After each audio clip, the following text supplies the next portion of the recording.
tarayyar kasar domin mayar da shi doka. To yanzu duk an wuce wajen, don haka bari mu yi duba kan sabon albashin da yadda sauyin da ma'aikata za su samu a kudaden da suke shigo musu a duk wata. Ƙwararrun akantoci kamar Malam Ado Muhammad Abubakar sun ce ƙara mafi ƙarancin albashi daga naira 30,000 zuwa naira 70,000 na nufin ƙarin kaso 133 cikin 100 a albashin da mutum yake ɗauka. Ma'ana idan kana ɗaukar naira 100,000 to a yanzu albashinka zai koma naira 233 ne a duk wata.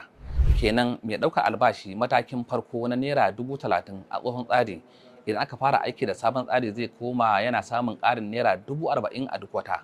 Shi kuwa mai matakin albashi na 17 wanda shine ƙololuwa, wanda ke ɗaukar naira 397,442 a duk wata, zai koma ɗaukar naira 927,335, ma'ana ya samu ƙarin naira 529,923.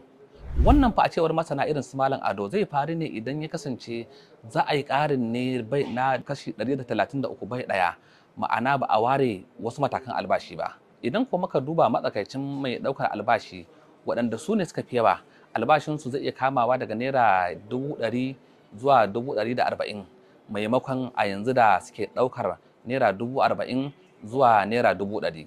To sai dai inda gizo ke sakar shi ne me zai faru a jihohi, domin tun lokacin da gwamnatin tarayya ta yi ta yin naira 60,000, jihohi da dama suka karaya suka ce ba za su iya biyan naira 60,000 a matsayin mafi karancin albashi ba, duk da cewa wasu jihohin sun ce a shirye suke su biya fiye da haka ma.